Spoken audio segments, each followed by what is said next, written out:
Hello, welcome to Ben and Bran See a Movie, the show where we see movies. Branson is not here this week, but with me this week is my good friend and friend of the show, Chris Harris. Yeah, fam. Thanks for having me again. Yeah, I'm really excited. We are talking the movie Sinister, which is 2012, directed by Scott Derrickson. And the reason we're doing this movie is because tonight, we're recording this on Thursday, he will be releasing The Black Phone tonight, which is the new horror film with Ethan Hawke. It's been getting rave reviews. It showed at CinemaCon.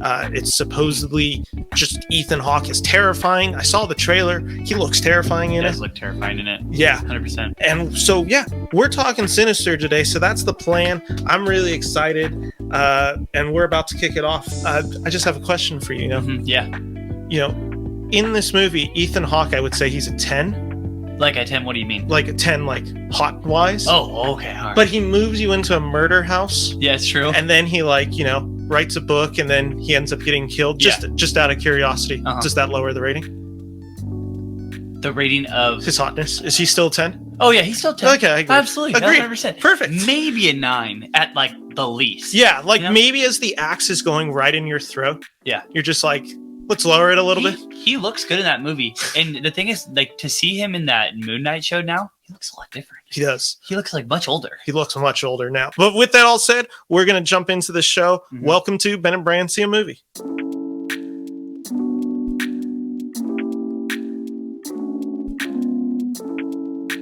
All right, welcome back. This is Ben and Bran See a Movie. Chris Harris is with me. We're talking the movie Sinister. I'm very excited to talk this movie. But before we get into it, I think it would be a failure of us to mention that there is a NBA draft going on in the next 4 hours. Very, I got excited. My Sacramento Kings shirt. I should have my It's blocked behind me. I'll move. I got my here. Ooh. You can hold Hito. I'll hold Doug. So we got our guys. We got our guys right here. There it is. We're very excited. I mean, we should probably bring the bobbleheads over tonight for good luck. We have to. Well, I have a couple too. Yeah, so we'll bring out the whole squad. Yeah. I mean, what is there to say except the fact that this is one of the craziest drafts in years because there is no clear number 1 and number 2. There's no clear number 1, number 2. And any of the top 4 guys that get drafted all could be superstars. Any of them. I mean, usually, there's no Zion this year. There's no Zion. I wouldn't even say there's a sure thing like a Jaw this year where it's just no, I don't think so. I think everyone in the top 4 to 5 has the potential, and there's also question marks. I mean, we're hearing the things with what's his name? The guy who's supposed to go number 1, Chet. We're hearing things he's not reporting his medical records, which is just like, there's a lot of him. There is a ton of smoke. There's a ton of smoke screen in this draft right here. Yeah. And I was telling Josh, I would not be shocked if we saw a crazy big blockbuster trade. It's happened on maybe 3 or 4 of the last 5 drafts. There's been a huge trade on draft night. The biggest one that I can remember that happened was the Jimmy Butler one. Yeah. Getting traded, I think, to the Timberwolves, right? So we got traded from the Bulls, traded to the Timberwolves. That was a huge random draft night trade that literally nobody knew or nobody saw coming. Yeah. And I think that, I think it's on the table. I think that could happen with Kyrie tonight. It could. Kyrie. I'm not saying it will. Well, are we in agreement that Kyrie's not playing in the Knicks again? Or on the Nets? On the Nets, sorry, the Nets. I think I would lean 60-40, 60 towards he's not, 40% towards he might. But it sounds like the front office doesn't want him. It doesn't want him, but here's the issue. I agree. I don't think he's playing. Yeah. How do you deal with the Durant issue of it? I mean, because Durant, it sounds like he's vocal that he will not play for the Nets if Kyrie gets traded. Yeah. Which is just do you take that risk and just say, we have you under contract, Durant, suck it up, and we'll waste your... Because that's what I would do. If I was a front office, I would say, Kyrie is not going to win us anything. He is too unreliable. We will keep you under contract, and if we have to waste your prime years, we'll waste your prime years. I think when Durant's talking about that too, I think it's kind of bullshit because I think it is too. If you think about it, Kyrie is, I don't think of him as a superstar. I think of him as an all-star, in my opinion.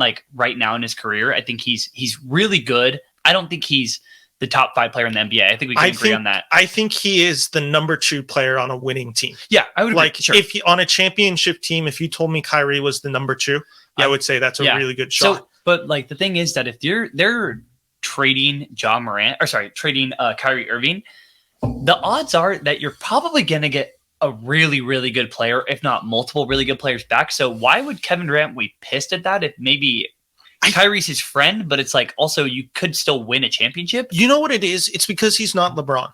LeBron can kind of dictate who he wants to play with. Oh, and KD wants to do that. I think he wants to have that type of power that LeBron has. But the issue is LeBron's just like in every moment of his career has brought in like the championships. Durant, he had to go to another team to get him. He was that guy they brought over. I want to hate on Durant. I want to do it. He's won 2 NBA MVPs for finals. Like I get it. There's every argument I make against him, I am kind of doing the Skip Bayless, like he's not a top 10 of all time. Like I get it.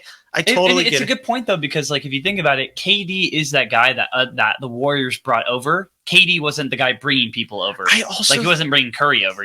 There's a lack of alpha leadership with KD, which is not in criticism on him. That is legit not a criticism. He's not a LeBron vocal leader. No, he's not, and he's definitely like more along the lines of like a drama queen, like how Kyrie is. Yeah. If you watch like his interview with Letterman, you get a good like perception of who KD is, and he's a little bit more of a relaxed, chill guy. He doesn't he's obviously very serious about the game. He takes it very seriously, but he's not like a Michael Jordan like barking type. Yeah, he's not player. A dictator. He's not a dictator, kind of like leader on a team. Yeah, and LeBron can be that. And like he's not a Draymond even. Like where Draymond, that's the issue Draymond and him had so much, where Draymond is that guy. Draymond will bark at you when you're going south. He's not that guy. And I think the issue is LeBron can control a Kyrie, I think. Yeah, I don't think KD can control a Kyrie. I wonder if like going to the Nets like kind of skewed Kevin Durant's like leadership style, because like if he were to like say he were to go to like just go to some random team, let's say it's like fucking who cares? It could be any random team. Let's just say he goes to the Pistons. Okay. So he goes to the Pistons. He's immediately the best player on that team. Do you think like now that like he's alone, he's not with another superstar, he would be like a better leader? Because I think he would be. No, I don't think leadership is Kyrie's thing. KD. Sorry, KD's thing. I think the team would be better because it has KD. Like for sure, I do think that. I don't see a team being what they need. You know what's funny is like the situation KD needs to be in is something where he has like a guy next to him, like a Butler. Yeah. He needs that alpha. Even, what would have been a great situation if the team like was still around as they existed? The Raptors. So when like Kyle Lowry was the guy. So let me ask you if this is a reasonable comparison. Do you think like how you're saying that KD needs another guy with him? Do you see him as like a Scottie Pippen? Because remember when Michael Jordan left, Scottie Pippen was good and he was the best player on the team, but they weren't a championship team. I think KD is still a level above a Scottie. I think the comparison, but leadership style might be. I think the thing is, Scottie's not very vocal. I think KD can be that. Like, I think there is a chance that he could take more of a leadership role, but the issue is we've never seen it, because even when he's on OKC, Russell is the beating heart of that team. Like, for all the criticisms Westbrook gets, he is a leader. He is an alpha dog leader. He needs like someone like, and I don't think this would be a good pairing, but like a Dame Lillard, someone who like gets the respect of the team, commands the leadership, and just allows KD to just be that, basically the silent killer. That's why he works so well on the Warriors.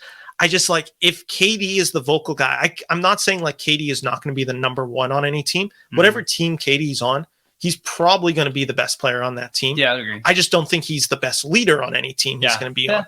Yeah, definitely. I agree. With that all said, the draft's coming tonight. Are you convinced we are taking Jaden Ivey at 4? Yeah, I'm kind of there. I'm pretty convinced, unless last second the Kings make some calls and they go. Here's the thing: I told Josh this earlier. The only way we're not taking Jaden Ivey is if Jaden Ivey gets picked in the top 3, and then the Kings make a ton of calls and they go, "Hey, Chet Holmgren fell to us at 4, or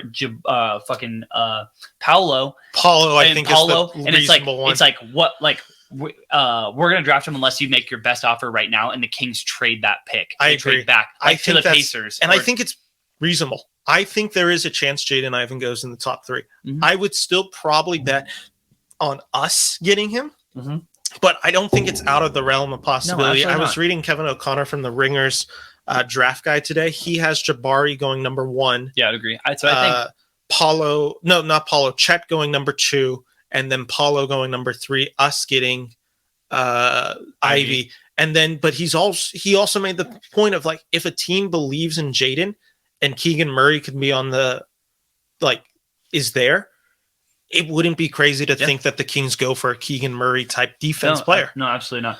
I think I am very, very excited. You're gonna have to post like a TikTok or something after the draft of like our reactions or something. I know like, that's gonna be huge. I think this is gonna be the most watched NBA draft maybe in the last 5 years. Maybe Zion was probably the most watched one. Zion was just probably for the name. Yeah, I would say I would have to guess the Luka draft was pretty well watched. I mean, the fact that Luka fell to what did he go? But nobody knew about him. He's like I feel like amongst basketball fans, like the hardcore people who listen to podcasts, who listen to talk shows, like all that, I think they knew Luka. The casual fan does not have the attachment of a Zion Williams in March Madness. Yeah, I do think that this draft is going to be really heavily televised and watched around the world. I do think so. I think this is arguably the most stacked first round of a draft in the past decade. And arguably, it's crazy. This is probably the most important draft the Kings have had to nail in the past decade, because obviously we make the mistake not drafting Luka in 2018. I think the Kings are on the tip of an iceberg right now, and we're about to decide like what's about to happen right now. Yeah, because stay on it or if we're gonna fall off. Yeah, because we have Sabonis. We need to basically prove that Sabonis and Fox can be a winning combination. Not saying like championship, but playoff contenders. Yeah, and we have to prove that we made the right coaching choice, that we can draft well, that we can do player development well. Yeah, we need to prove competence. It's a franchise it's a franchise thing. This draft is starting out to be. This feels like the most important draft of really probably since we got DeMarcus. Yeah, since we had DeMarcus or Tyreek Evans, one of the two. It feels like that. But with that all said, so that's the NBA. Watch the draft tonight. Yeah, we'll be watching. This might come out after, but it will definitely be coming out after. Right. But you'll know who got picked, so you'll see if we were right 100%. Or wrong. But I'm really excited for it. Me too. With that all said, let's talk about the movie Sinister. Yeah, absolutely. And Chris, I always do the film historian for it, just to break down what the context of this movie is. So Sinister is a 2012 American supernatural horror directed by Scott Derrickson. Now, Scott Derrickson went on to do films. I believe his big film right after this is Doctor Strange in 2016. He doesn't get re-signed for Doctor Strange 2 due to scheduling and disagreements with Marvel Studios. But so he's recently, tonight, like I said, he will be premiering The Black Phone across theaters nationwide, and it's been getting really big reviews. But Scott Derrickson has been a guy working in Hollywood forever. His first huge film is probably The Exorcism of Emily Rose. He has films before. He has a Hellraiser sequel that goes straight to DVD. But that's his first big one. He follows it up with The Day the Earth Stood Still, which is that Keanu Reeves movie. I've seen that one. My dad likes that movie. I think I've seen it. I don't remember. I like that movie. My dad likes that a lot too. I can't remember if I've seen it. But so anyway, 2012 comes out. He has Sinister, and then 2014 he has Deliver Us from Evil. He's done quite a bit of horror or he's genre. A horror guy, and that's why they originally hired him for Doctor Strange when they thought horror was going to be more of the idea of Doctor Strange. Of course, that's the sequel, which is interesting that he doesn't get hired on for the sequel, which is a horror film. Yeah, and in What If too, it's got that horror aspect of Doctor Strange. So so it's just I'm kind of interested in the fact that they gave him the Doctor Strange movie that wasn't necessarily a horror film, but regardless, he directs the film. It's written by C. Robert Cargill and Scott Derrickson. Robert Cargill is someone who's also just worked in the Hollywood, specifically horror. He's doing coming back for The Black Phone. This film comes out in 2012. Like I said, it's very much inspired by The Ring. If you've seen The Ring, you see some of that same grainy imagery in there with the. I've never seen The Ring. I know of the movie. I know the premise. Of it. So there's like the whole thing with the girl popping out of the TV, all that. Yeah. Like it's very similar. Yeah. Okay. This film stars Ethan Hawke as Elliot.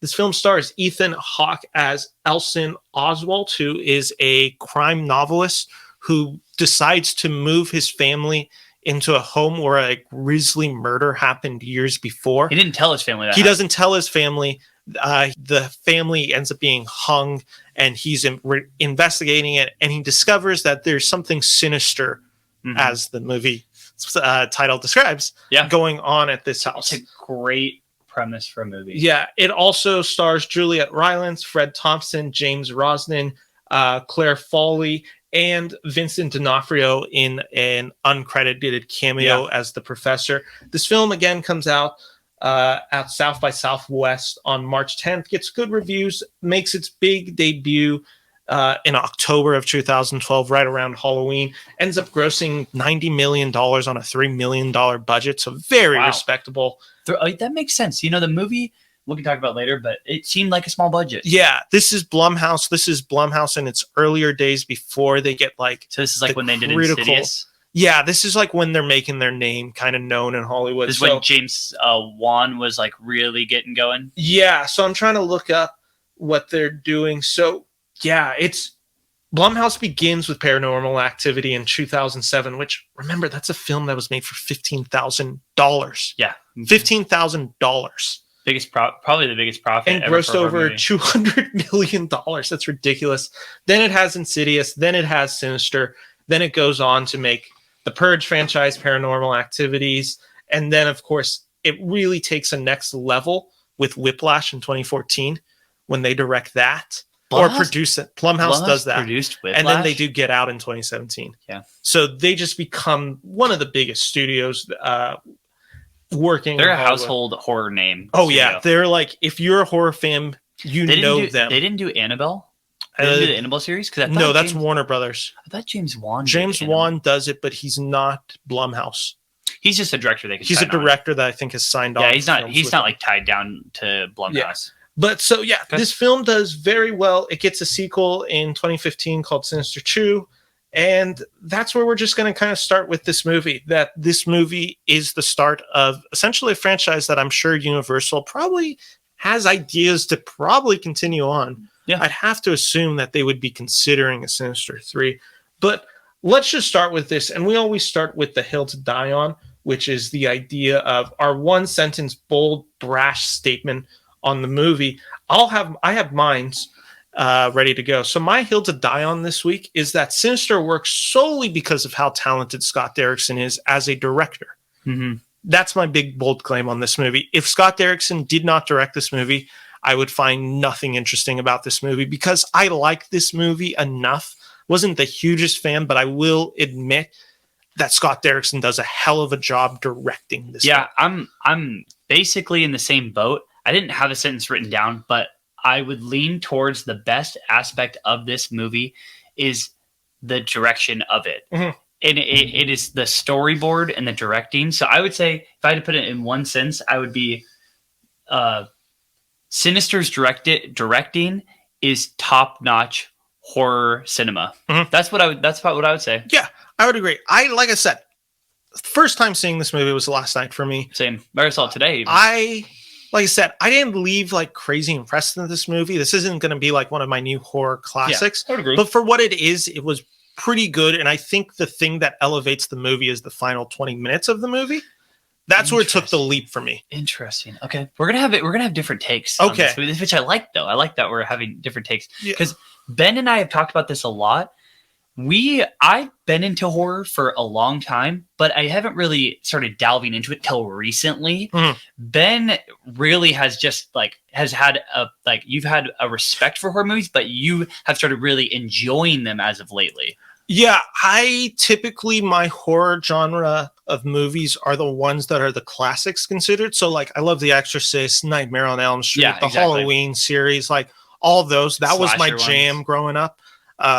Obviously, then you get some of the more respectable ones like Get Out and what Jordan Peele has been doing. But it's not like, so I'm not someone who goes out to see the trashy horror films I wouldn't that either. come out I would every agree. October. Like, so Sinister was just not a movie on my radar because that's kind of what I assumed about the film. Yeah. I'm just like, to me, you have to impress me with the trailer. And if the trailer doesn't impress me, I don't think about it. And specifically at this age, 2012, I'm just not into horror at all. So I'm not watching it. I was young, and I was, to be frank with you, like I was kind of scared of horror movies still at that time. Like I always say, I've told Ben this off the record too. The first movie that ever really captured me as a horror movie that I enjoyed and thought was really well done was Insidious. It's the first movie, came out around the same time.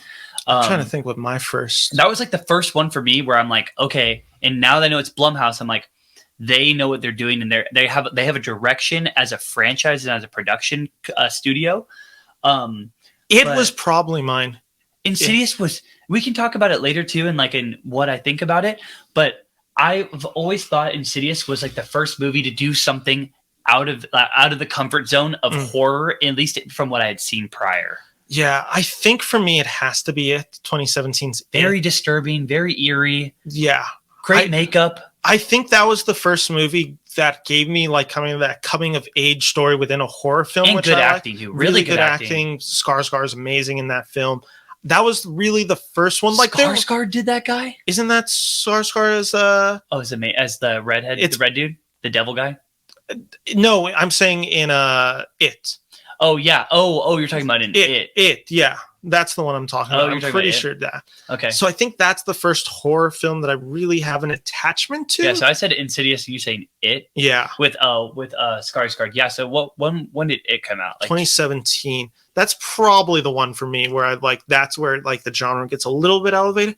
Because like I said, I'd seen The Exorcist. I like The Exorcist a lot. I don't find it particularly scary.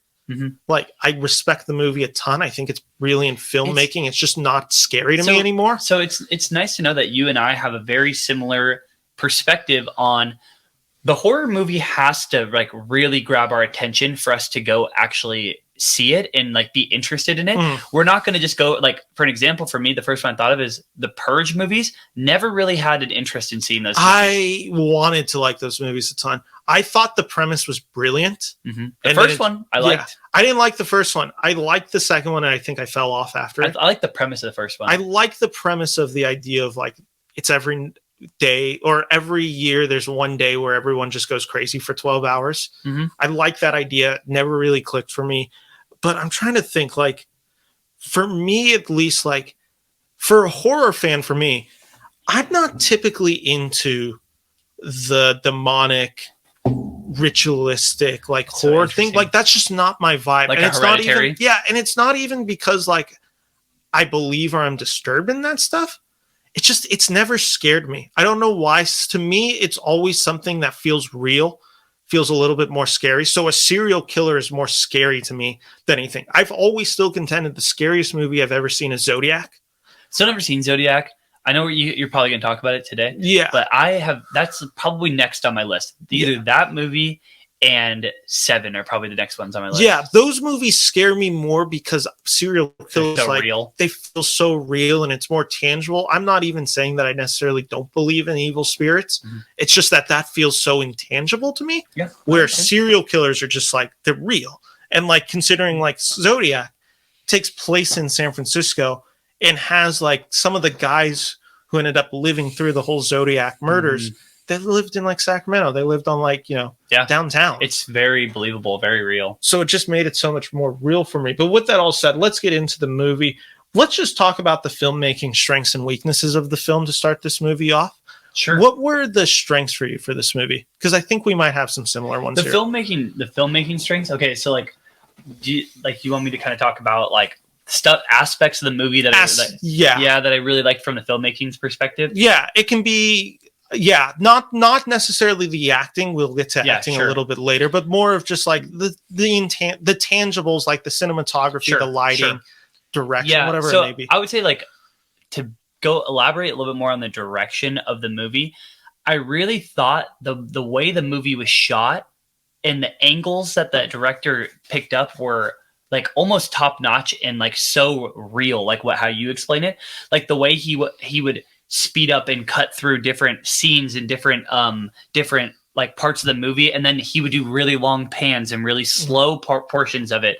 I thought was extremely well done. I felt like this was one of those movies where it's like if you got up and went to the bathroom maybe for like 5 minutes, you could miss something really important. Not saying you're going to, but you could. And it felt like there was I never got bored in the movie, if that makes sense. I felt like there were some slower parts of the movie to kind of give build up to the narrative and the story, but I never got bored. So that was definitely a plus for me, something that like I thought was a strength of the movie. I also thought the strength of this movie for me was not relying on jump scares. I thought that was something that was really important to me, is that, yeah, it had bangs and yeah, it had stuff that maybe like got you a little bit like to jump out of your seat, but it never relied on it. It relied on really good storytelling to like drive the movie. So that's another thing that I took away from it. And then I just have one more.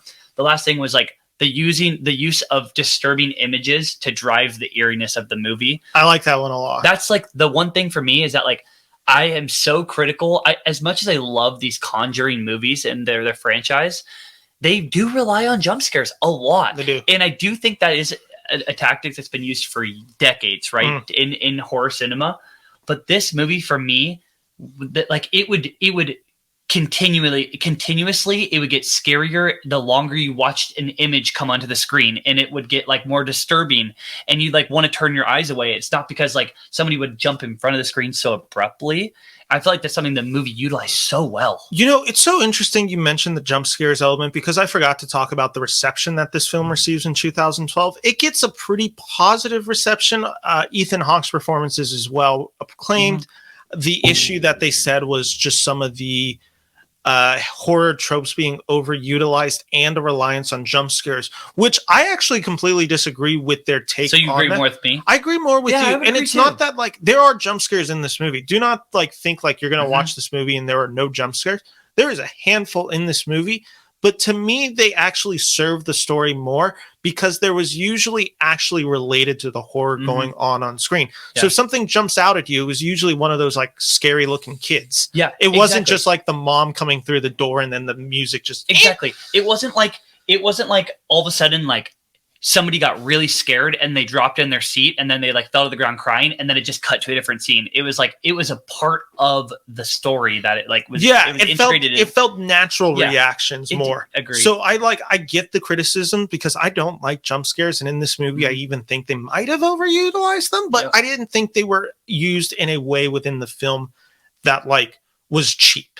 I thought they earned the jump scares for the most part. Yeah, I would 100% agree. I want to hear what you think. Think your filmmaking strengths. Yeah. So how I've described the filmmaking strengths is if you're a young filmmaker watching, like you're making a movie and you're like, oh, I want to get an idea of how to do this, right?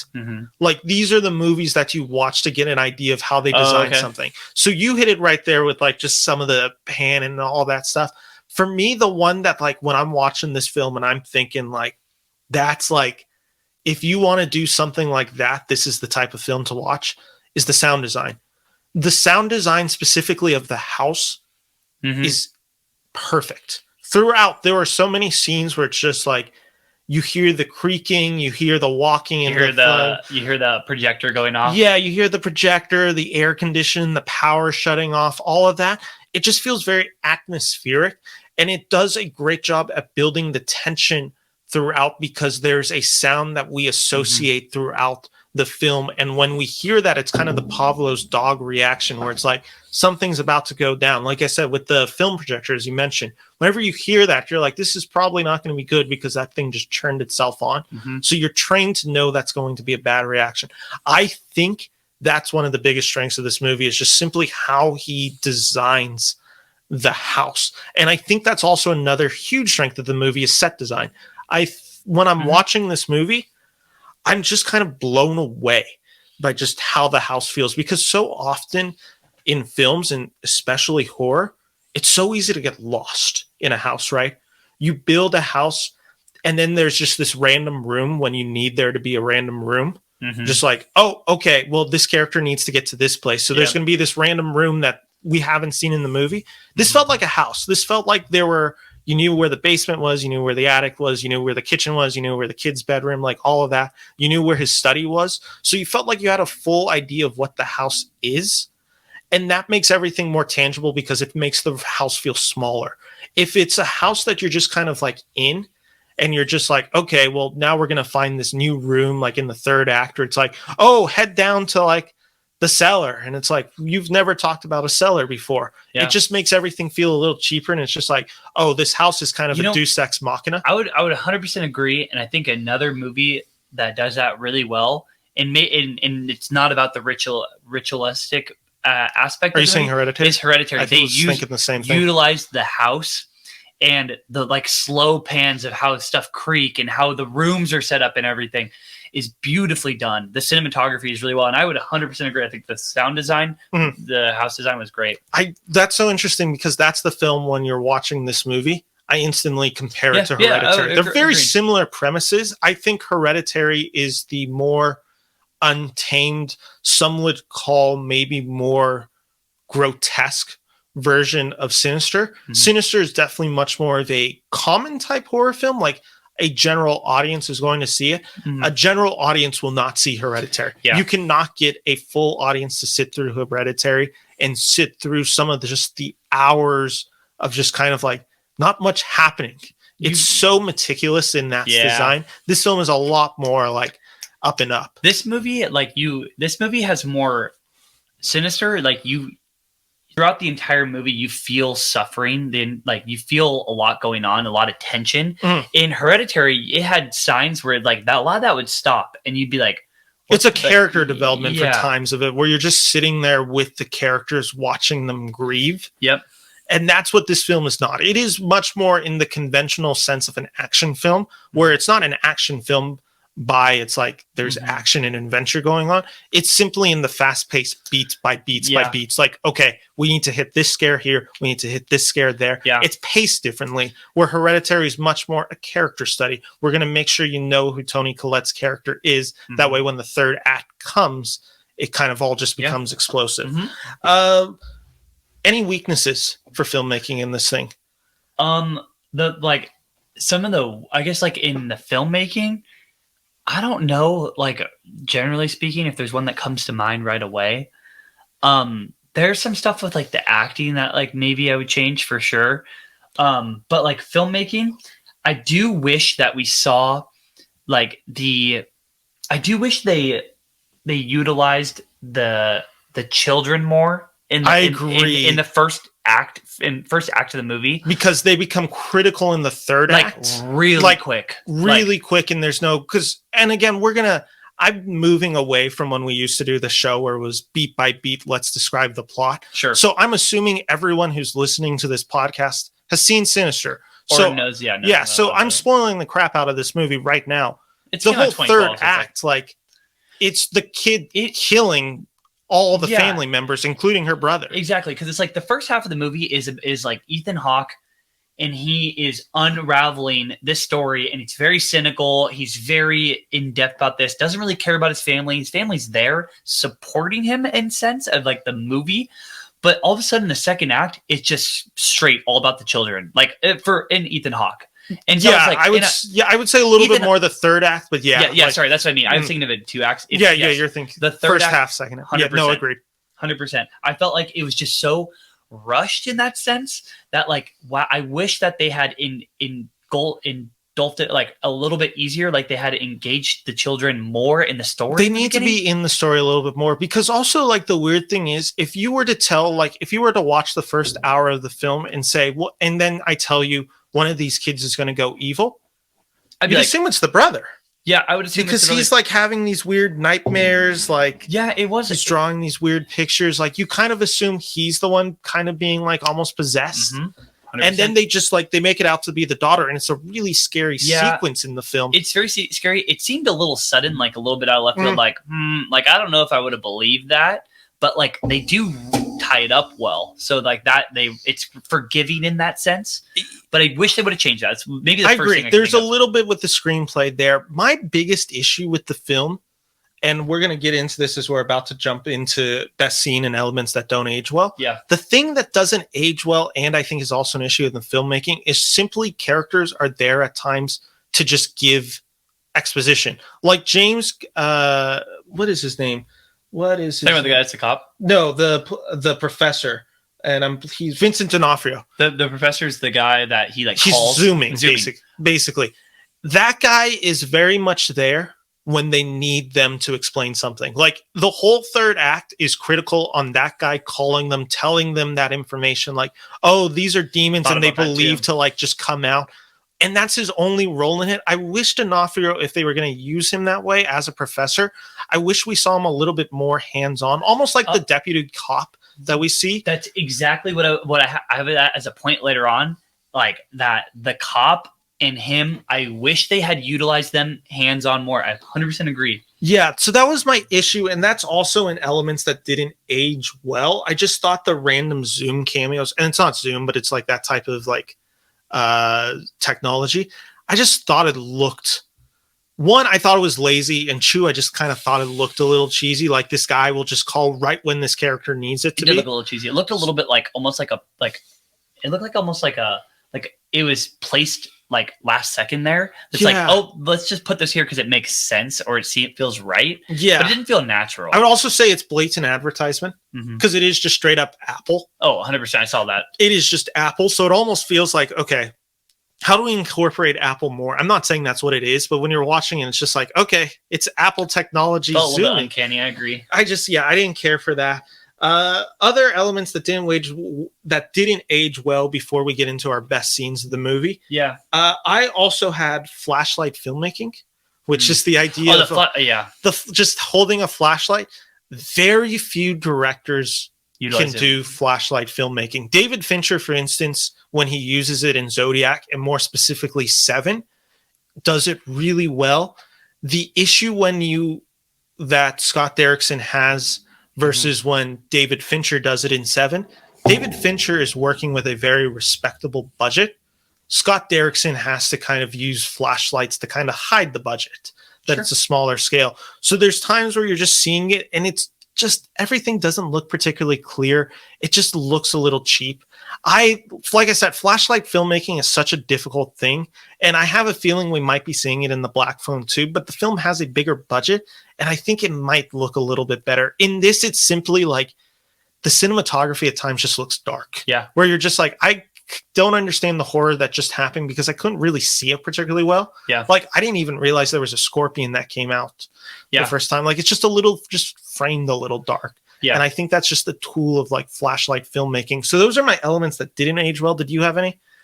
Yeah, I had like one really that didn't age well. I just thought like outside of Ethan Hawke, I thought some of the acting wasn't great. Was questionable. I've had the same thing. And so like the thing is, Ethan Hawke, if you didn't have him in this movie, I think everybody would agree, Ben and myself included, this movie would be not good. Like, and it wouldn't have as much character and it wouldn't have as much drive as this movie did.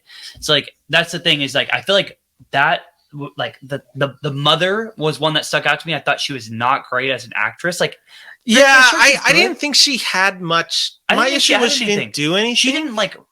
I understand what she was trying to do. Like her role in the movie was to be like Ethan Hawke is distracted, right? And he's like all into his work, very cynical in that aspect. And she's supposed to be like, we have a family that we're trying to support, and like it's scary to live here. And she just didn't feel very like believable in that sense. Yeah, it's the underdevelopment one. They don't give her a ton to do, and two, it is just a performance where you're just not able to do much. But I agree, she does kind of stick out. Yeah, the other one that like for me felt like they could have almost either left it out or like they should have utilized more.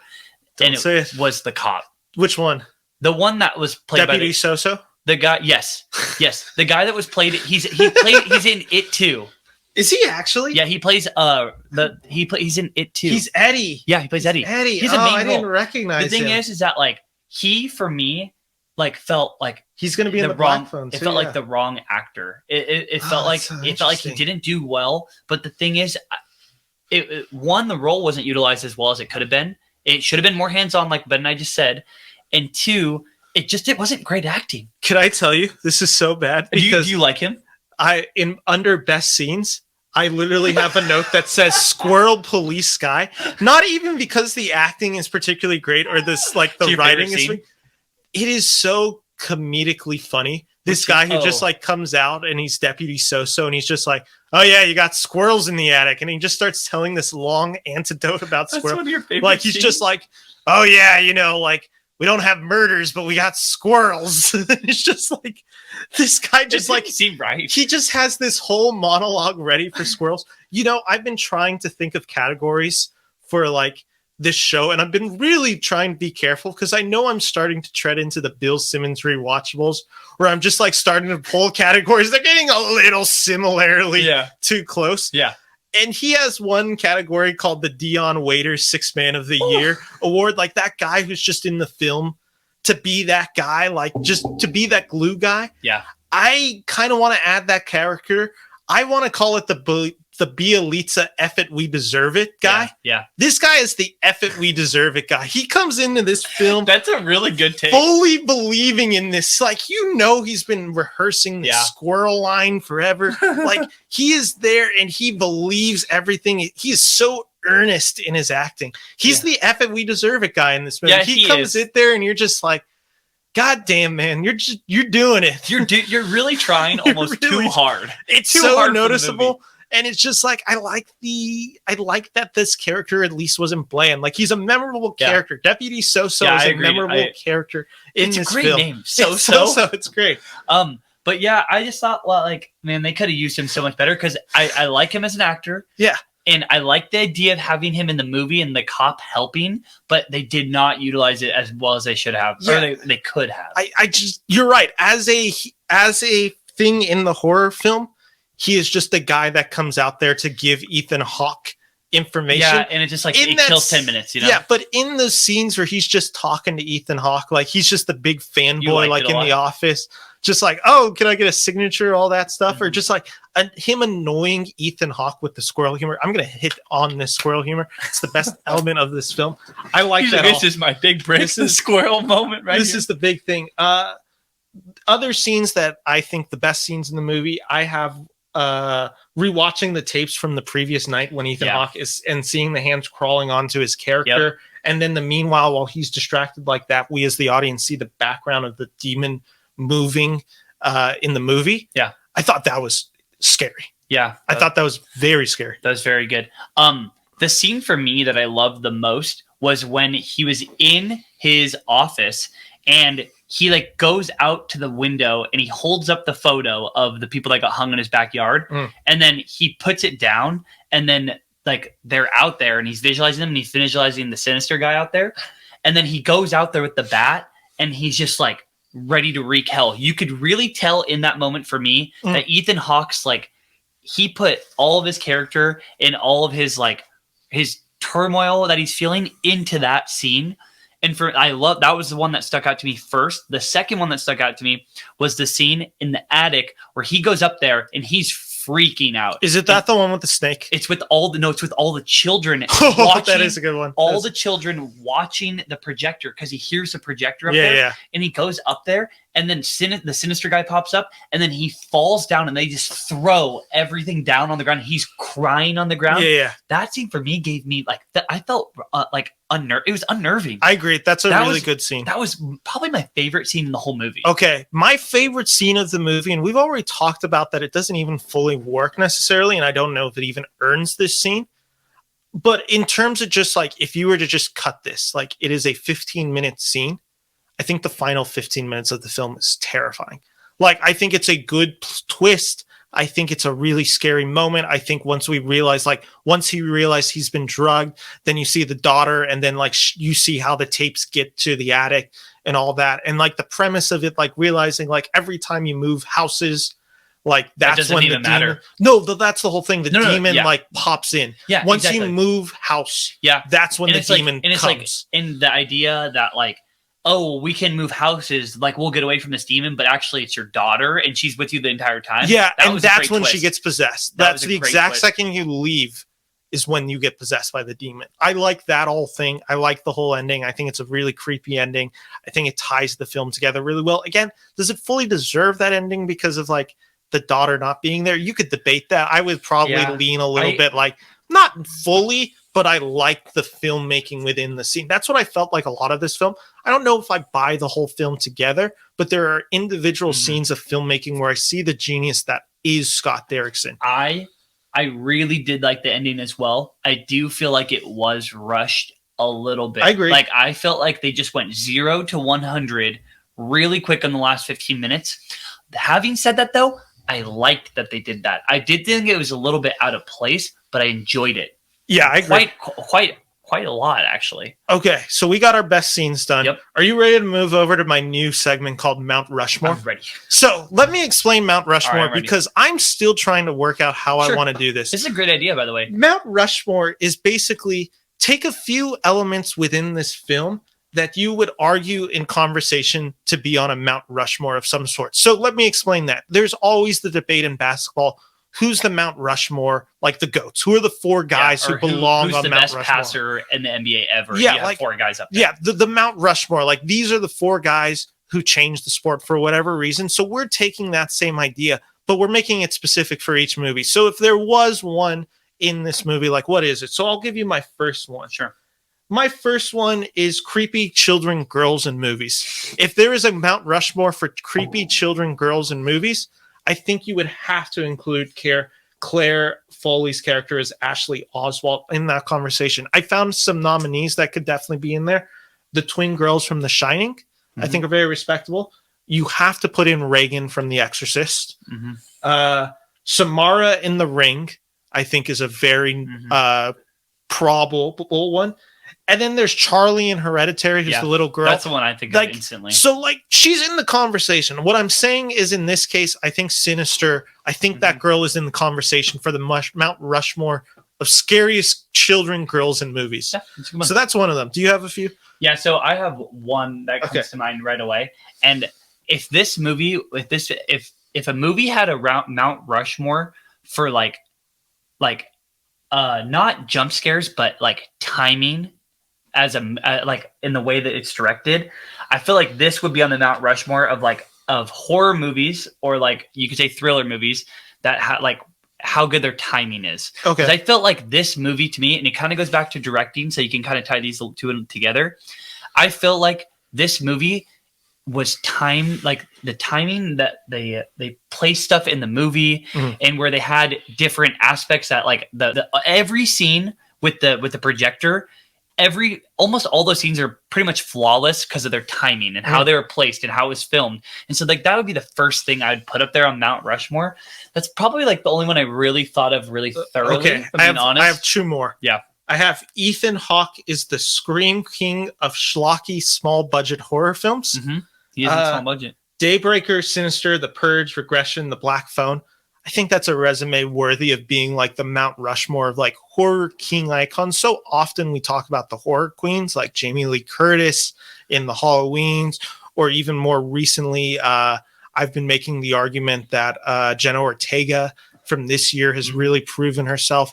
I think you can make the argument that Ethan Hawke has to be like, of the guys who are in these type of horror films. Again, these aren't the elevated like $50 million ones. These are the kind of more smaller budget. Like if you're making a film for like less than $10 million and you can get a star, I feel like you get Ethan Hawke. I thought this one too, for me, you could put up on the Mount Rushmore in a more general aspect, was the makeup on the Sinister guy in the movie. I felt like we never really see him like the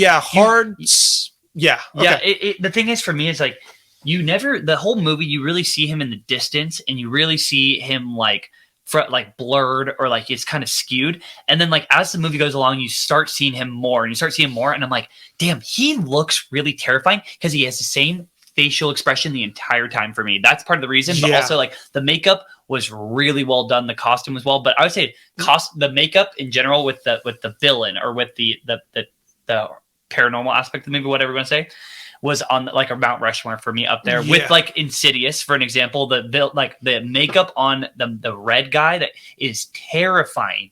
It is so gruesome. The Exorcist has amazing. Yeah, makeup. I was gonna say like the hard things for me is like you got to get the Exorcist in there. No, I was thinking that too. You probably have to get Freddy. Yeah, Freddy's up there too. Even one in like a more general aspect, one makeup movie that I think flies under the rug for like I would maybe put up there is Silence of the Lambs. Silence of the Lambs has really good makeup on different type of makeup. What's the guy the main villain? Not Hannibal Lecter. Hannibal Lecter is good. Other one when he goes into that one person's body, Hannibal Lecter though, and he has to put that like all that person's skin all over him. Oh no, you're talking about Ted Levine's character. Or you're talking about in just Hannibal. Yeah, Ted Levine, I think, is the character you're talking about in Silence of the Lambs. But I'm blanking on that. Yeah, but serial killer. I thought the makeup in that movie was underrated too because you don't really think about it, but it definitely adds to the movie. But I did like it a lot. I thought it was really good. Yeah, I don't think it would get on my Mount Rushmore simply because like you have The Exorcist, you have Freddy Krueger. It'd be hard for me not to say it. Oh yeah, So I'm already at 3, so I don't know if it gets in there, but that's a fair one. I have one more, and I think this might be in Sacramento and movies. Is this the Mount Rushmore for Sacramento and movies? So let's talk about some of the ones we have. We have Lady Bird. Mm-hmm. That's a Mount Rushmore. That's a first ballot Mount Rushmore. I'd probably put that first head on there. I would, yeah. That has to be the Washington. Bad Grandpa? Or is it Dirty Grandpa? Which one's the one with the jackass? Grandpa. Bad Grandpa's on there for sure. Bad Grandpa's hysterical. And it's all filmed in Sacramento, like, or a large chunk of it's filmed in there. Now you have some other ones that could get in there. You have Zodiac, which has a brief scene in Sacramento. I don't know if I would get it there. Pop star Connor For Real, which is Andy Samberg's character, is from Sacramento, and he kind of goes back there to rehab his image after he's like fallen off. Could be in there. Bird Box apparently has moments in Sacramento. I did not remember that. I didn't know that either. American Beauty, some of the city streets are filmed there on 42nd Street in East Sacramento. Okay, interesting. The Ugly Truth, which are all Butler and Katherine Heigl. So it doesn't have a ton of competition. So I get that while we never see Sacramento in this film, it might have to be on the Sacramento Mount Rushmore. Maybe.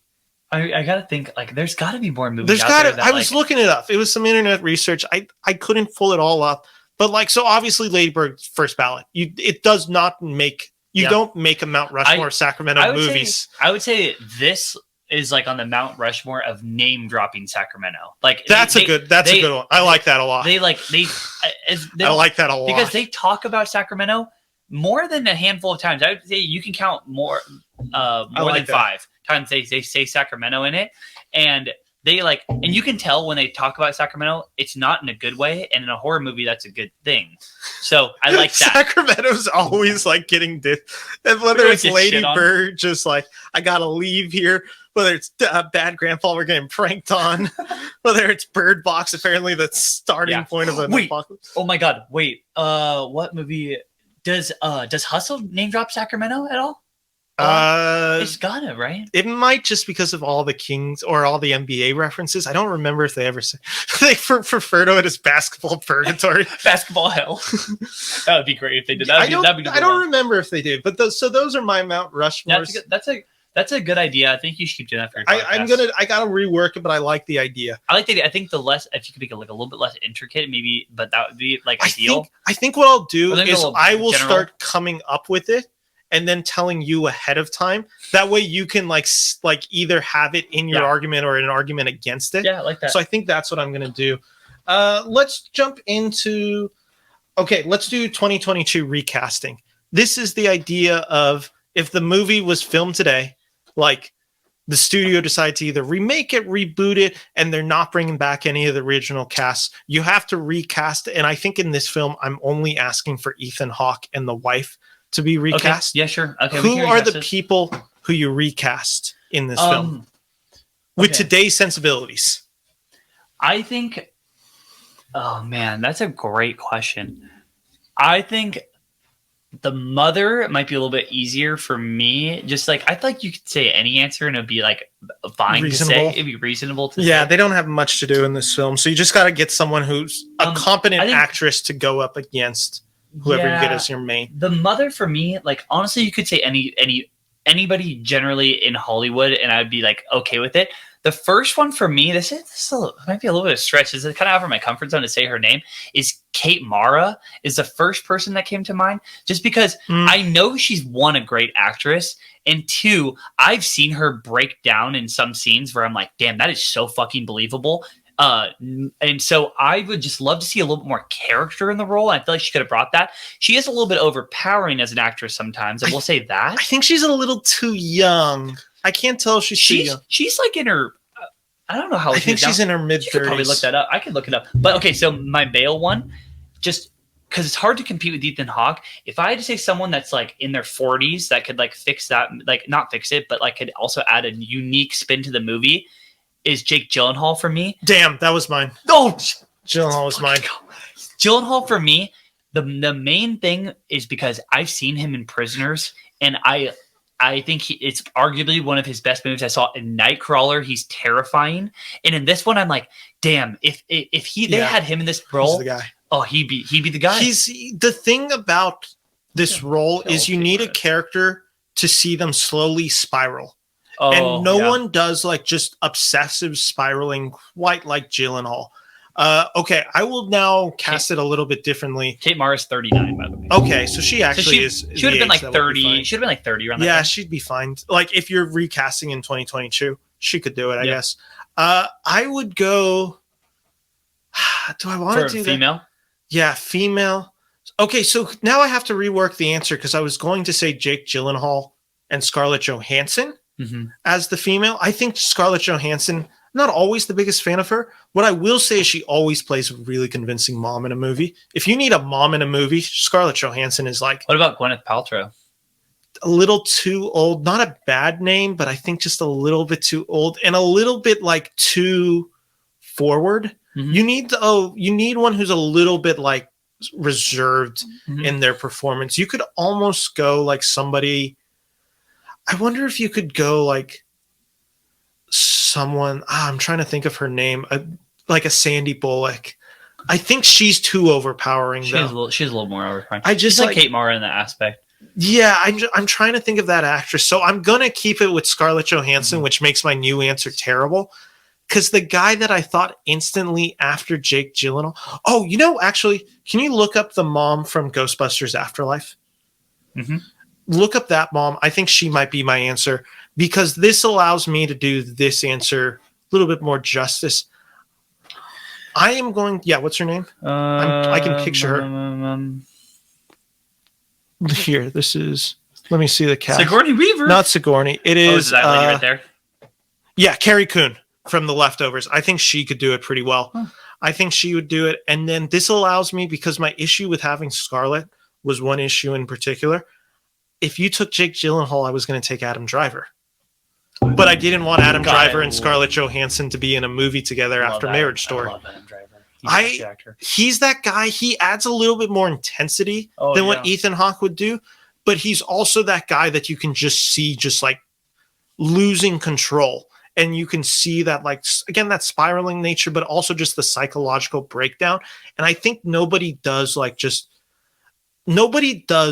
ugliness quite like Adam Driver. Like, he is an actor always willing to portray himself in the ugliest fashion. And I think there would be something almost like demonic about his performance where you feel gross watching him essentially just lose his mind. You know who I want to see in a horror movie is Adam Sandler. He can, he's not a bad pick. The thing is that because I think he would be good in a horror movie, and I saw him in Hubie Halloween. And it's not scary; it's a comedy. But this movie, I think he could be good in it. He's not a bad pick. He kind of has like a funny answer, but also kind of real. I think the thing that Sandler sometimes struggles with is there's a level of smartness that I think this character needs to hit, and I don't know if I always buy Sandler as a smart guy. Yeah. I buy him as like a father figure. Like, I think he could do that element well. And I definitely, like, if you told me Adam Sandler was being cast in a horror film, I would instantly be really interested. Me too. But like, I don't know if it's this role, but I don't hate that suggestion. I think it could be interesting. So that's our 2022 recasting. Let's do a few more. It looks like the last real category we have is movie whippets, which, let me explain. For those who don't know what a whippet is, it's basically like the old fashioned like glue that you put in a bag. You go like, you sniff it, and you just get crazy high. And the idea of bath this, salt, like smelling bath kind salt. of, the idea of this that I had for this is obviously every studio executive is on whippets. They're just sitting there with their bags of glue, just sniffing it like crazy. Okay. And I want to envision us as studio executives. All right. And every time a movie does really well, they always have the ideas that they should take away from the movie. The ones where it's like, okay, that's why this film was successful. And then there's the ideas that the studio does take away. And so let me explain it. I'll start it first. I think the should take away is I think studios need to be willing to embrace an R rating in horror. Okay. Like simply like I know the fear is when you don't go R or if you go PG-13, you have a larger audience. I think the film's quality loses quality essentially when you go PG-13. Not all the cases, but in this case in particular, I think if you tone down the gruesomeness of this film and some of the horror demonic elements of it, I think it really loses that effect. So I don't want if I'm a studio executive, what I am seeing is Scott Derrickson made the movie that he wanted to make with R restraints, and we need to respect that it's R, because I think it would have been really easy to edit this film down to PG-13 and make it a little more schlocky. So that's what they should learn. Yeah, I'm trying to think like what they should learn. Golly, I think like the one thing that I wish they would like that Blumhouse has been pretty good about this. I would like, and this granted this was in 2012 and they were really starting to find their footing, but like I think that what they studios should take away from this movie is that like acting in a horror movie does matter. It's not all about reactions. That's something for me that I feel like Ethan Hawke understands and really knows. Like some of these other actors, like to really just like this might be a like in Jordan Peele's movies, Daniel Kaluuya and Lupita Nyong'o in Us and in Get Out, they really know how to like act in a movie, not how to just get a reaction out of a horror sequence and a horror aspect of a movie. They know how to build the tension with the film, with their performances, and they know how to shape their facial, like literal structure to kind of showcase the character devaluing. It's not just that it's not that versatility, because I feel like horror movies, and maybe it's might be cliche to think that like, oh, you give them a script for a horror movie and you go, okay, all you need you to do is scream and then like die. Well, you know, and it's so interesting because we're leaving now a period of horror films in the 2000s, like the 2000 to 2010, where it was essentially asked of a woman in a horror film to be hot, possibly naked, and scream a lot. Yeah. That's like really the texture of what the 2000s horror is. That's not saying all of it is, but if you look at a lot of the horror films, that's like the blueprint. That is the blueprint of like, this is what our female protagonist should look like. And then in the male perspective, in the male counterpart of that is like, I need you to be like a dumb jock, good looking male that can like, that is likable, or is like, everyone hates that, everyone's okay with dying. Like stuff like that. Like that you see in horror movies. They need those classic tropes. This is where you start seeing a little bit more of Ethan Hawke taking the reins and being like, okay, we're getting a respectable actor. That's again not saying that there aren't respectable actors throughout the generations of horror. There's a ton, but it felt like Blumhouse made the specific decision of like, we're not going to cast a no-name, we're going to cast an Oscar-nominated actor in this role. And take some risk towards it. But that's like something I feel like horror studios should take away from this, is that like, I think acting, like the story comes first in the directing, but the acting like needs to take precedence set like next before like you do all the sound design and you do all that kind of stuff. I feel like you really have to get that down. And that's something that Jordan Peele has done amazing, really, really good. He cast the best actors. He's casting the best people to portray his vision. He's not just casting anybody that he thinks would be like, oh yeah, that person would do this role of service, you know? Like who's going to go above and beyond in the role? Yeah. The lesson that the studios will take away. Ethan Hawke will be in every horror movie made now. Every studio executive, I bet you, after Sinister and then seeing the run he does with like The Purge and all those other films, they were like this guy, if we need a horror film he's to open, guy. He's the guy we get. And if we don't get him, we get someone who acts like Ethan Hawke. I think that's the will takeaway. That is the ignorant, just like seeing success and just being like, we're not going to make our own type of actor or give our own type of performers. We are going to get an Ethan Hawke stereotype. Yep.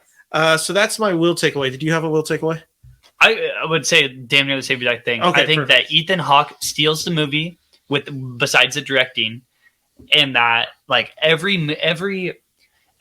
director that's out there making a new maybe standalone horror film or is making a new production should be like, how can I get an Ethan Hawke style character in their role and their main role in the movie? Perfect. That's what I feel like they would say. Yeah. Next category is movie pairings. This is the one that if you're watching like these type of movies, what are other films you have? I'm just going to throw three out there real quick. We've mentioned two of them already. One of them's The Ring, natural fitting. Definitely if you like kind of the 8mm camera filmmaking that's seen in this one, if you like that kind of videotape VHS aesthetic, The Ring definitely has that. Hereditary. Here's my thing.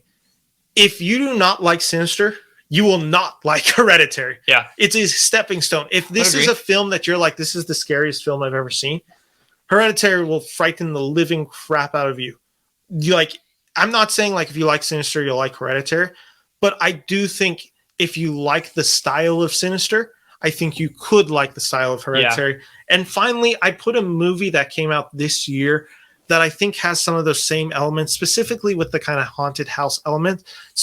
Movie called Studio 666, which is the Foo Fighters. Oh, yeah. That's that movie, the one that came out last year. Yeah. I think that has a little bit of the same elements, a little bit more comedic in tone.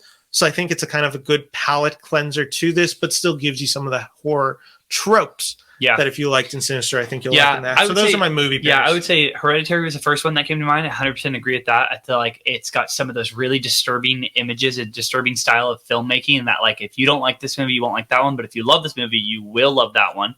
The other one for me was Us. When I think of Us, I think of the acting more than anything else because Lupita Nyong'o got fucking snubbed for everything. Ethan Hawke probably, granted in 2012, there probably was a lot of really good movies that year, so I'm okay with him not getting nominated. I don't think anyone. He doesn't get in that year. Yeah, I don't think anyone was upset about that. He's a good actor, but not that level. Great portrayal of the role. Really good actor. Yeah, he's not Lupita Nyong'o. Yeah, no, absolutely, yeah. But the thing is that like. For me, the acting was really good on that end. And like, if you want really good acting in a horror movie to go along with Ethan Hawke, you watch Us. You watch Us for like the directing and the acting. Those are two things that stand out in Us for me. And then the third one, if I'm making a little bit of a stretch, I'd probably say Zodiac, just because Zodiac is such an encapturing movie from what I've been told. Granted, it's on me. I haven't seen it yet, but I know a lot about the movie. Yeah, and we're Sacramento, so we know the Zodiac story. Exactly. Well. And I know that one, it's some of the best directing in a suspense thriller ever, and it's also one of the best stories and some of the best acting. So I feel like that like is a recipe for success in a movie. So, and granted, I'm sure that does way better than Sinister in that aspect, but Sinister has glimpses of that. Wish it had done it more though. Agreed. I agree completely. Interesting you put Zodiac without seeing it on there, but I like you know, we're gonna see it soon. You know, if anything, I want it to drive me to see it more. That's fair. If anything, this movie probably does. Go see Zodiac. It's I will. That's it. So now let's get into our last part of it, which is the review rating. Which is, what do you give this film? Wait, didn't you have another question you wanted to go to? That's just the end. That's the end segment. Sure. This is just to cap the discussion on Sinister. What's your rating for this film? You can do however you do ratings. I do it on a 4-star. If you want to do whatever you do. I'm going to go out of 10. Okay. I would give this movie probably if I'm thinking horror movies alone, for me, I'm giving this probably a 7 or a 6.5. It's one of the two. If I'm thinking of a movie on a full bigger scale, I would probably lean towards more of a 6 on this scale, but I would lean generally positive in my review on this one. I do think that this movie had much more going for it versus what brought it down. I would lean towards maybe 6 or 6.5. I think I'm at 2 out of 4 stars. Which means you're closer to like a 5 out of 10. It means I'm mixed on the movie, but a little bit running more negative on the movie. Mm-hmm. So there's elements of it I like, but it doesn't all come together. I give it the 2 because there is some really good filmmaking within it. But as a film, like I said, it comes together really close, but it never hits it. I think you're right. Had that ending, like had they explored it a little bit more with the daughter throughout, and it doesn't come just as like that surprise kind of towards the end. Yeah. I think the ending would be enough to push it for a 2.5, but there is just a little bit of the criticisms there mixed with everything else that I said that I can't get it to a positive review, but it's pretty close. Yeah. So it's a mixed review leaning negative. Yeah, and the thing is too is that like one thing you got to remember too is like part of the I think for me personally, part of the reason why I maybe lean a little bit more positive on it is because for how small this budget was, they did really well with what they were given. And had they get doubled the budget, I'm sure they could have done way more. And I'm sure they could have done crazy film angles and they could have gotten better actors and better actresses. But I'm sure, and so there's obviously I am subconsciously thinking about that. Yeah. But I do lean generally positive. So we have kind of similar standpoints. Yeah, we're on like the same, like we're in the same zone. Yeah. You lean more positive. I lean a little more negative. I do think I think we both agree though, the directing is like directing Ethan Hawke is the best thing of this movie. Best thing this movie has going for it. So with that all said, that is our discussion on Sinister, which leads us to our natural conclusion of the show, which is a segment I like to call The Great Debate. Ladies and gentlemen, welcome to The Great Debate, where we have a question prep for each other. We're going to ask us the questions. We're going to see who has the answers. So I will ask you a question. I also have my answer for the question I ask you, et cetera, et cetera. And that's how we're going to end the show. So I will start first this week so you can kind of get an idea of it. So my question for you this week is based on the movie Sinister. Which movie character, and let me say you can choose any movie character from any film, is best equipped to help you defeat Bagel, who is the antagonist within Sinister? Oh God, that's a great question. Yeah. Any movie character.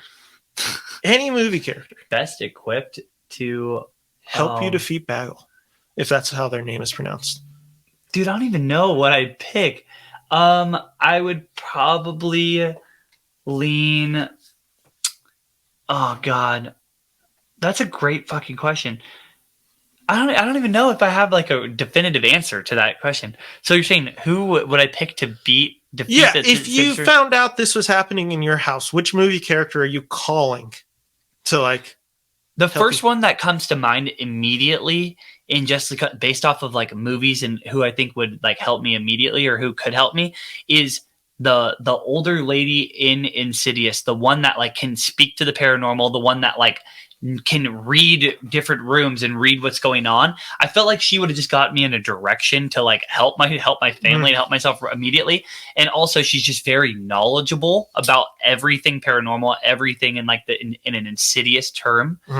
That's the first one that comes to mind. But I've been thinking a little bit more on the playful side, like someone that like would just beat the fuck out of Sinister. I feel like I would probably pick Black Panther just because like I just like think he's so badass. Yeah. And I just would just like, I think that would just, he'd just kill him immediately. I don't know. I think I have a few answers. My real answer is probably leaning towards the main priest in The Exorcist. The issue is this is pagan, that's Catholicism. Sure. So like maybe there's like some conflicting things there, and I don't know how that would all work out. So that might be an issue. I'm not sure if it will be. I might change my answer in a sec. Hubie Halloween. He has that energy. I thought about just saying a Happy Gilmore, just beating the crap out of a ghost, or a demon. But I think if I'm like mixing the two, like which ones would be the most helpful? How do I not go the Ghostbusters? Yeah, they're that's kind of their job. I get like this isn't necessarily a ghost, but I think they've worked in the same ballpark. That I'd have to say that the Ghostbusters guys are at the very least equipped to help you. Maybe not defeat it itself, but equipped to help. Sure. You know, what I'm gonna pick. I'm gonna change my answer to John Wick. John Wick. That's actually not a bad answer because if I'm right, I believe the term bagel or whatever it is from Sinister is another word for the boogeyman. And of course, John Wick is the guy you call to kill the effing boogeyman. So it's not a bad pick. Yeah, I think these are all reasonable people that help you defeat it. So I like it. What's your question, sir? All right. My question for you is a little bit more on the funnier side. It has to do with who would you recast to play the cop? Play Deputy Soso? Deputy Soso in this movie. You could do it. You can pick whoever the fuck you want to make this movie better. Deputy Soso. Who is the actor who gets to play Deputy Soso? You need someone who's a little bit more comedic. That's exactly what I was thinking. Like you need a comedic guy. I know exactly what I'm picking. There's a few. You know who would do it? He'd be such a sore thumb in the Please, movie. Please say it. He'd be and he would stand out so That's weird. okay. Just say it. John Mulaney. Damn it. Can you Good imagine call. John Mulaney just sitting there like So you have a squirrel in your head. You just sitting there with the squirrel? got squirrels. I was thinking I'm like John Mulaney, Dave Chappelle, Bill Burr. Which three am I going? Oh, okay. And then I'm just like, John Mulaney would just be such like a unique, like odd looking guy in the movie. Who's your pick? Jason Bateman. I think That's Jason a really Bateman good pick. is the perfect pick. Extremely comedic, can be very serious in his roles, and I just see him be like, "You got squirrels." You know who I could see? Jason Sudeikis in particular. Oh, absolutely. Oh, he's play the Sudeikis could cop do it with the mustache. I almost feel like Bateman could play Ethan Hawke in this movie. Yeah. Oh, I think absolutely. he could. Oh, 100%. And I think you could just bring in no, you know who'd be perfect? Huh. Not Nick Offerman. Sorry, Kroll? not Nick Kroll. What is his name? Danny McBride. Danny McBride. Just imagine Danny McBride coming in there, just having this whole monologue about squirrels. It's just like squirrels in the attic, eh? And just looks down and squirrel. And it's just like, I'm a huge fan, by the way. Kind of the whole thing he does with Emma Watson in This Is the End, where he's just like, I've read all your books, and just overzealous calling Ethan Hawke's character, just hey man, just you want to grab a beer and I can tell you about the world. No, okay. I think the worst person. Well, who'd be the worst person to pick in that role? Somebody who'd be just terrible to pick. I think someone who just I think a really bad pick would be and someone that's just in too many movies right now is Chris Pratt. I feel like Chris Pratt would be the worst person to have in that movie. He's not a good pick. I don't see him as that role. Another one is Aziz Ansari. I think he would be terrible at that. I'd be so annoyed if he was in that role. Hey guys, Tom Hemford, you got squirrels. It'd be really funny, but it would take away from the movie. Who would be the worst? Just you're watching the film and you're just like, what the heck are they doing in this film? Aziz Ansari is a great answer. A great answer. Thank you. Oh, I don't know if I could come up with a better answer than Aziz. That's what I was thinking. I was like, I don't know. Who would be just that guy who's just Rob Schneider? Rob Schneider coming in there hey, I'm Rob Schneider. It's him in the role with him in. No, actually, no. Sorry, I got the worst. It'd be the Rock. He'd be terrible. Can you imagine the Rock just coming in squirrels? Eh? Just. Kevin Hart would also be really bad. Any of those mainstream actors right now would be really bad. Someone who's just too distracting. The Rock is that, but yeah, you hit. You know who'd be awesome? John Cena. John Cena would be awesome in that role. Really? I think he'd be terrible. No, I love John Cena. Yeah, your answer of Aziz Ansari. Hey, terrible. You could go the guy who plays Sonic, who voices Sonic. Yeah. Do you think the guy who's in Game Night that plays the cop in Game Night would be good in it? He'd be way too creepy. Yeah, he would be. He'd be way too intense. You think he's in on the Sinister shit? Yeah, you would totally. But yeah, Aziz Ansari is the answer. 100%. Aziz Ansari is definitely the answer. Good With question. that all said, that's our discussion on Sinister. Mm-hmm. So we've talked about the movie. Yeah. I'm really excited for the fact that the NBA draft is now happening in less than 2.5 hours. 2.5 hours. We will be knowing our guys soon. Yeah. With that all said, thank you, Chris, for joining me. Thanks for having me. I have a feeling you'll be back on sometime in July. I have to talk to you about the episode, but we'll be having you on back soon enough. Are you gonna do a review of The Boys or of Obi-Wan or anything? Have you thought about that? Because you should get Josh on here for Obi-Wan. I don't know if you thought about that. I've been thinking about doing Obi-Wan. But the Boys would be good, or you can even when they announce the new Invincible season, you can do a season. You can do a review of the first season of Invincible. I've been thinking about getting into TV a little bit more. I have my Barry review recorded. I just started watching Barry. Oh, did you? How far are you? 5th episode of the first season. You're already that far? It's so good. Okay. I love it. We'll talk about that afterwards. But watch Barry. It's so good. Okay. Yeah, it's really good. I'm watching it's on a your HBO really Max, good so show. you're not mad. No, you're all fine. With that all said, thank you guys for listening. My name is Ben Friedman here from Ben and Bran See a Movie. Thank you for listening. Take care. Bye-bye. Go Kings.